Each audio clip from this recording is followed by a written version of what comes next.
Hello and welcome to the big picture. One of the pet schemes of the previous UPA government, the Aadhaar number or unique identification number, is under a shadow. The scheme pushed by the UPA government, which set up the Unique Identification Authority of India and appointed well-known software professional Nalin to head it, is now under scrutiny. It is not clear whether the new NDA government would like to continue it in its present form or modify it or completely scrap it. The Home Minister Rajnath Singh has been having meetings and presentations on National Population Register, with which the Aadhaar also had clashed earlier. Now there are proposals also floating that Aadhaar and NPR should be merged. Already about rupees 4,000 crores has been spent on Aadhaar and 60 crore people have been given their unique identification number. In the light of all this, the new government will have to take a decision. We will discuss today what is the future of Aadhaar. To discuss this, I have with me Nalin, Kohli, spokesperson of the BJP, Anil Chowdhry, former Secretary Internal Security in the Ministry of Home Affairs, and Biraj, Patnaik, Principal Advisor in the Office of the Supreme Court Appointed Commissioner on Right to Food.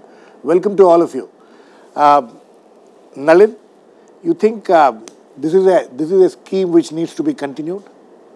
It's difficult to give a straight answer because every aspect of it would need to be examined. But some of the questions that have been raised, and even in the courts when it went up on the direct bank transfer issue, one is there's a lot of duplication of work with the NPR, National Population Register, as well as with the Aadhaar number, which is the UID. The second issue involves, and there was some criticism by the Parliamentary Standing Committee, which were headed by Yashwantji, which had also questioned about putting sensitive citizens' data in private hands. A third aspect is related to citizenship and, of course, the checks and securities that might be required or should be in place before it becomes a number. So, therefore, in light of all of it, given the fact that there have been controversies related to the UID number through the last regime also, Rajnath, the Home Minister, has said, let's have a look at it and see how can each dovetail into the other. Can they be brought together? Is it a matter of scrapping? These are various options, but I think government is sensitive that whatever is the best in the national interest needs to be done.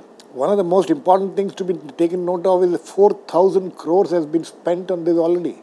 Well, and 60 crore people have already have this number. But I think what is more important is how it has been done. How is the data there with the NPR? How can it be dovetailed into it or merged with it? The third is nobody is talking about throwing the entire thing into the dustbin.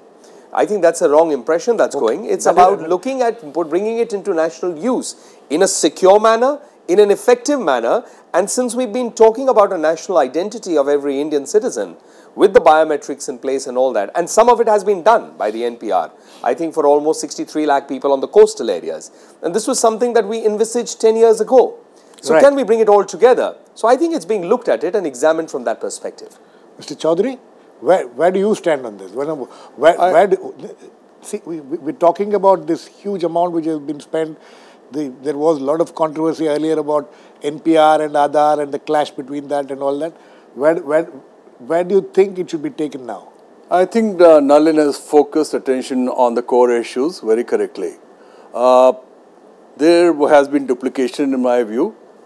The National Citizens Register, the Ministry of Home Affairs initiative, then the Aadhaar UID scheme on the initiative of the Planning Commission. Parallelly, the UID scheme went on the fast track because of funds and because it was outsourced to private sector. The MHA was going along gradually, but MHA was not too happy with Aadhaar. Right from the time of Mr. Chidambaram as Home Minister. I do not know whether there were any consultations on the issue. In my view, there should have been consultations and they should have seen what are we trying to achieve, what do we have already going, and try to merge the two, which should happen, in my view, as an internal security professional. Yes, we do need, and the issue of, you see, citizenship identity. Right. Biometric identity system for citizens, yes, it's a must. But Aadhaar went forward and started giving Aadhaar cards to all residents of India. See, there was a clear distinction between what the National Population Register intends and what Aadhaar intends. So those two clear distinctions you think was not necessary? Because Aadhaar was essentially a program, from what we have heard from the previous government's spokespersons, is that it was basically aimed at providing social welfare schemes, ensuring that social welfare schemes reach the right people. Sure, if that was it, I should have restricted to that. But now what has happened, it gives you biometric data of every resident of the country. What is the security for that data? It's available to everybody. You know, even foreign agencies can get hold of that data, do what they like. So these concerns have to be addressed. They're best addressed by professionals in the Ministry of Home Affairs, in my view, where I worked previously. We should go about it in a manner that we give it only to citizens. You start giving Aadhaar card to foreigners. See, the issue of illegal migration and all that, political issues came in. So I think it should have been kept above those considerations. And it is a dream, yes, for security agencies. You ask for a citizenship ID card. You see, in the US, you have the social security number. It gives you security. Everybody has it. So that... I think if you look at it from the larger perspective, it's unfortunate that even almost after 7 decades, we do not have a final citizen identity. I mean, it could have been in any form. And this is how it was envisaged during the NDA government under Mr. Vajpayee. We haven't really gone in that direction. As Mr. Chowdhry pointed out, and that's the other issue, the Aadhaar card was reaching anyone who was there in the country, not necessarily a citizen of the country. And therefore, this would have implications in the future if the same document or if the same card number were to be used as proof of citizenship or misused for it in that sense. So I think that's why dovetailing, bringing it all into one holistic thing is the need of the hour. I think, Biraj, can you hear me? I think we'll get back to Biraj. But Mr. Chowdhry, the question is, when this scheme was envisaged, as I earlier pointed out, it was for this social welfare measure. Then for that you don't need, if you curtail it only to the citizens, isn't there a problem there? Why is there a problem? Why is there a problem? So you want to extend your social welfare schemes to citizens of India, I presume. Right. But the problem is, I think that's ridiculous. How do you identify the citizens now? That's it. So the Home Ministry's... Because all the people in this country don't have, a lot of people, lakhs of people in this country have nothing to show whether they are citizens or not citizens. Well, that's right. They don't have a huge task. Yes. Let me tell you, it drew the and attention social of the welfare world. measures have to be given. The argument was that the social welfare measures have to be given to everybody who is eligible for it, and many of them may not have anything to show that they are citizens of this country. Correct. Well, there are two parts to it. If you look at it from the humanitarian perspective, the question here, which would be of relevance, is that no Indian citizen should be denied of the benefits that the state has envisaged for them. However, the corollary of it is equally true. No non-Indian or illegal immigrant should be actually deriving benefit unduly, of the scheme. And therefore, taking away what was due to an Indian citizen. So I think both the aspects. Let's get Biraj. Can you hear me? Biraj? Yeah, I can hear you, Girish, now. Okay, Biraj, the argument here is that the Aadhaar card was intended, the way it had been planned and the way it has been executed, there are a lot of problems with it, and it is going to people who may not be Indian citizens, and that is where the problem lies. Well, Girish, firstly, let me make it very clear that UID or Aadhaar was a development platform. Exactly. It had nothing to do with security, it had nothing to do with citizenship, as it shouldn't have. If you look at any number of legislations that we have enacted in the recent past and even during the NDA regime, a lot of our social welfare legislations do not specify that the benefits are for Indian citizens. They say any resident of India. The National Food Security Act, for instance, is one place where it says any resident of India. Therefore, to have a card which is a citizenship card in a context in India where such large-scale exclusions happen while these cards are being made is, I don't know how far this is going to benefit people. Number one. Secondly, I'd like to point out that the entire idea of the citizenship card and the NPR will militate against certain communities. For instance, the minority communities from Bengal. If you are a Bengali Muslim and you're in Delhi, unless proven otherwise, you are assumed to be a Bangladeshi who ought to be sent back to Bangladesh. Now, that is the approach that our security establishment and the police have taken. And therefore, it is very important to separate the security aspect from the development aspect. Number one. Number two, the criticism that, and I think that this mess is entirely of the making of the Home Ministry. They were unable to process the NPR. For Mr. Chidambaram's contribution was to conflate the UID with the NPR, which meant that you confused people about a development platform with what was essentially a security or an identity measure. And it's very sad to see that thousands of crores have now been spent to create this platform, which has great potential. I, for one, believe that the UID has great potential. And I also believe that a number of measures need to be taken to ensure greater privacy. We don't have a right to privacy in this country. We don't have adequate data protection laws. So we should have that for UID as we should have it for NPR in order to prevent a culture of surveillance from taking over. Biraj, that's exactly the point. The point is about privacy issues.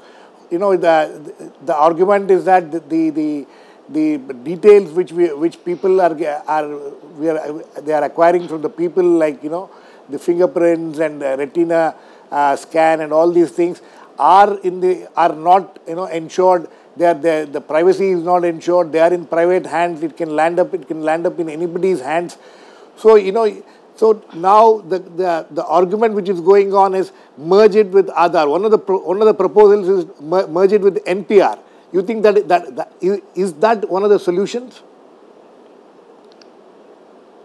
No, I don't think that is one of the solutions, because if you want an online authentication system, government just doesn't have the current capability to do it, which is why the authentication component was given over to the private sector.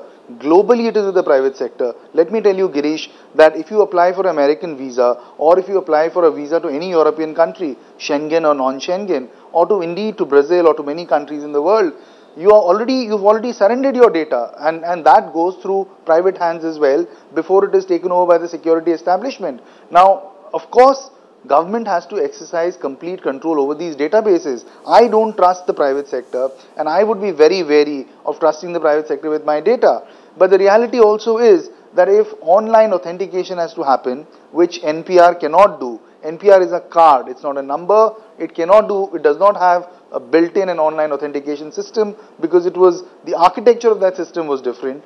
It has to be some kind of a public-private partnership, because government currently does not have the capability to deliver on an online authentication system, which will, within a few microseconds, do the authentication of a database which is more than of more than 125 crore people. So I think the issue is complex. We should keep these separate. UID is a development platform.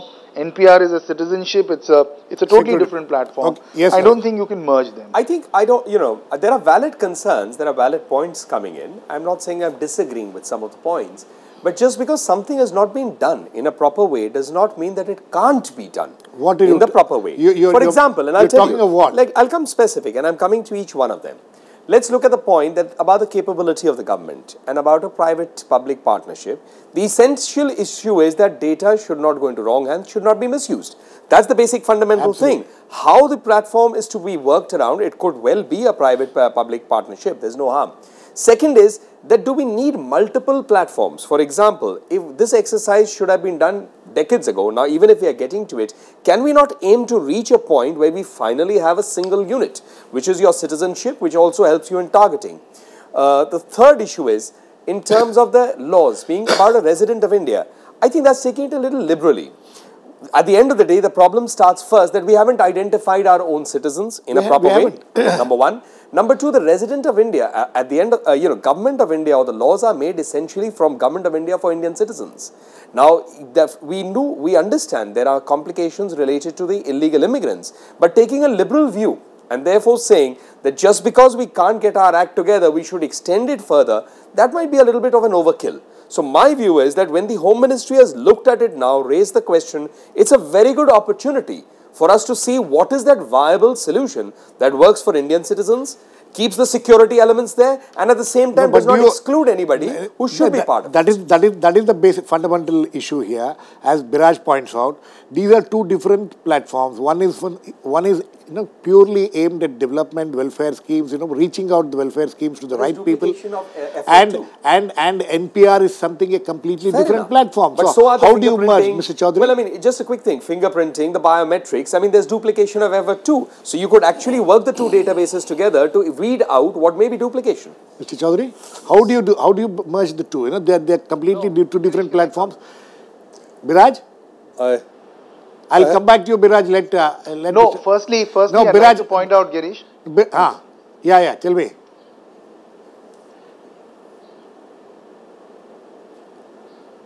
Okay, Mr. Chowdhry. Yes, I have no quarrel with trying to see the developmental projects reach the right quarters. But you see, it is a card issued by the Government of India. It's not meant to be an identity card. Which one are you talking about? Aadhaar card. Aadhaar is a number. It does become an identity card. Aadhaar is a number. It's essentially a number which is an online thing. It also has biometric data. It also has biometric. You see, when you quote the example of Western countries that they have this private-public partnership, but there are regimes in position to protect data on that very strictly. It is not allowed to form. But here, the way, I'm not sure, but the way I'm told Aadhaar is being done, there is no control over the data with the vendors. No, I have to tell the audience also here that we tried our level best to get somebody from the Unique Identification Authority of India, but nobody seems to be willing to come on television and defend themselves. There have also been, there have been sting operations around it. There have also been stuff. Girish, can I just say one thing? There are questions, but okay, let me get yes, Biraj. No, Girish, firstly on that point about we should not be too liberal or the interpretation of the law should not be too liberal. Look, I mean, if you want to stop illegal immigration, do it at the border where it is happening. I mean, no country in the world is able to control that, not even the most advanced countries in the world with the most advanced equipment. Because the fact of life is very simple. If you have a resource-rich area adjoining a resource-poor area, people will come in. Right. I mean, there's no way you can stop them. History has ample evidence that it's not been done anywhere. Second, let's assume that a migrant from another country is here and has an accident. Now, will a hospital refuse to admit that person or save his or her life because he or she has had an accident and she's an illegal immigrant? Number one. Number two, will a government hospital send them away? Number two, if you have some migrant family who's dying of starvation, or if you have children who are dying of starvation in a particular family and they are identified as migrants, is not the Indian state duty bound or beholden to take care of their needs till they are sent back? So I don't think it's a question of liberalism. Every country does it, even our own illegal migration. I think we are going Indians down the wrong way. Indians have a great track record on migration. Biraj, in Europe and America. Let me clarify this. Biraj, I think my point is being mistaken and there's a wrong argument here. Therefore, I must correct it. I'm not saying that. I'm just simply saying that this is what it is meant to be. What Biraj is saying, there are logical paths. But at the end of the day, if you identify your citizens and you do have people who are not your citizens, I mean, I can take it to the next level. If a child is born in a country, they become a citizen in any case. So, I mean, I understand those arguments. We are talking in terms of duplication of effort. Nalin, the problem is that here is a country where there are 125 crore people, out of which a large number of them live in rural areas, which is not even reachable for the government. Excuse me. So we don't even know. They don't even have any identification to prove that they are citizens. This is a country. How are you going to? Let me give you a straight counter answer. This is a country where where the electronic booths of the election commission, the EVMs, are reaching. And there are people, it can be done. Just because it's not been done well in the past, doesn't mean it can't be done. No, I'm not saying it can't be done. It has not been done and it will take years for it to get done. Mr. Chowdhry, for example, the National Population Register. Let me also point out. No,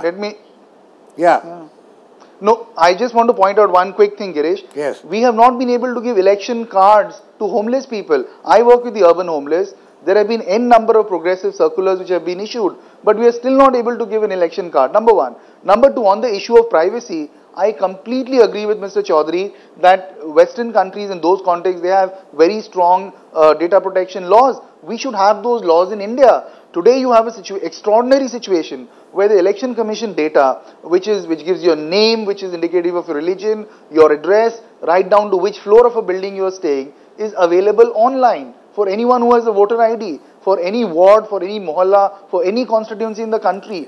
So here is a database that's completely online, and then to say that UID does not have adequate safeguards is a completely, I think the argument is just not correct. Because if UID does not have those safeguards, and if it is in private hands, then build the safeguards, create data protection laws, create anti-privacy, create right to privacy well, I think laws. That's the starting point. It's not been conceptualized well. Yes, absolutely. That's the starting point. The problem is that the whole conceptualization in the beginning, there was a problem, and therefore that problem has continued. Nalin, one of the very important things in this whole debate is also the fact that the unique identification, this whole exercise doesn't have a legislative backing. That is also another major issue.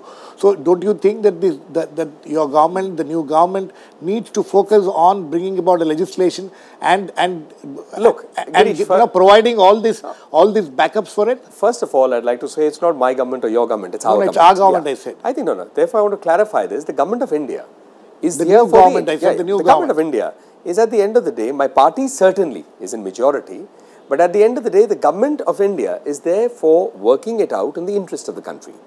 I think what has happened is, in going in the nitty-gritties, and none of us are correct people to talk of every nitty-gritty involved in it. The point I'm making is fundamental. The government is looking at the issues to weed out the shortcomings, strengthen it, and find it at the end of the day that it works in the interest of the country. That's it. Right, and that's the fundamental principle. What about the legislative that will take care of all of it. You think that the problem with it is that the lack of legislative backing to an exercise like this? A legislative backing, if it gets it, will certainly make a lot more sense.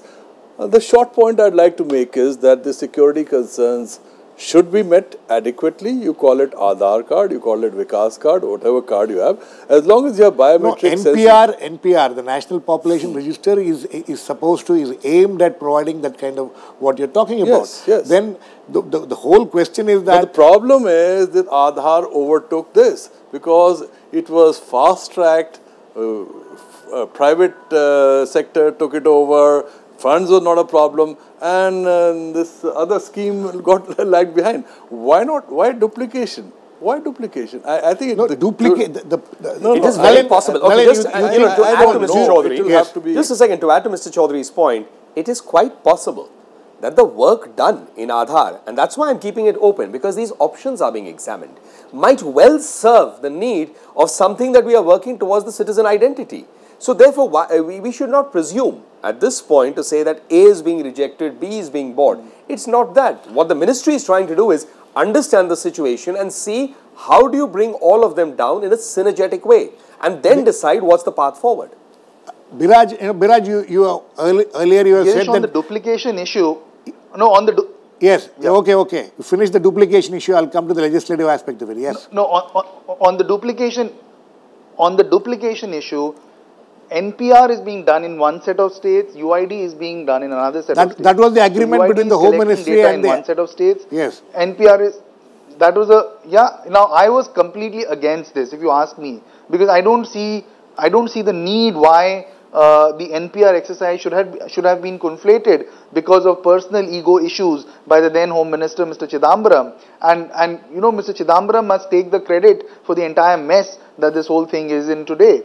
But on the duplication issue, therefore, there was an agreement and there were two separate states. On legislation, I completely agree with Nalin and I completely agree with Mr. Chowdhry. You cannot have a scheme of this nature, and this is what activists have been saying for a very long time. Essentially, for all practical purposes, a large amount of data, if it is challenged in court tomorrow on this ground, cannot be used simply because there is no legislative backing. In fact, this is an example of the policy paralysis of the last government. No, Biraj, they could have brought in an ordinance. Biraj, 1 second. The Supreme Court has already stated saying that when it came to the Food Security Act that this cannot be insisted upon. Now, so what is the value of the Aadhaar number at all as of now? It's in limbo. It's hanging. Look, the government made two very critical mistakes with regard to UID. The first mistake was to make it mandatory, whereas in every single policy document it was that it would be voluntary. Right. The second big mistake insofar as the UID was concerned was to say, even before the rollout is complete, that if you don't have an Aadhaar card, you won't get your salary. If you don't have your Aadhaar card, you won't get your gas cylinder subsidy. Now, there was an element of coercion in it which was completely unacceptable. And I think a lot of this happened because of over-enthusiasm on part of the government to deliver on an alternative subsidy regime, the DBT, which was badly planned, ill-conceived, did not have the technological and financial architecture. So, make no mistake, this is a mess. All I'm urging you to consider, and that's exactly the good closing point. But you cannot sort of throw the baby out of the bathwater. Please be very careful. A lot of public money has backed a very good idea, and we should not let this idea go down because it's been badly executed in the past. I think that's a good point for me to make what I'll call is a closing comment.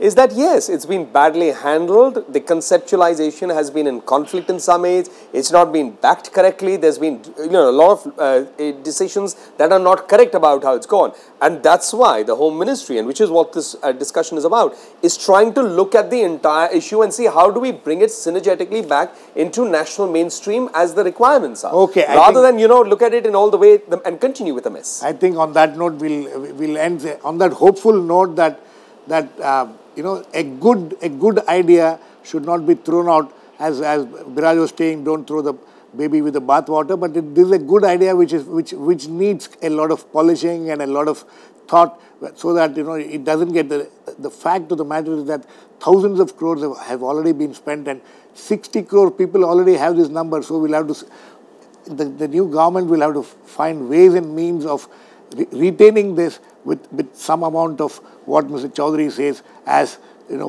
having full kind of security backing to all the data which is prevailing. Thanks to all my guests, Biraj Patnaik, Nalin, Kohli and Anil Chowdhry. Please keep watching. We'll come back with another issue on The Big Picture same time tomorrow.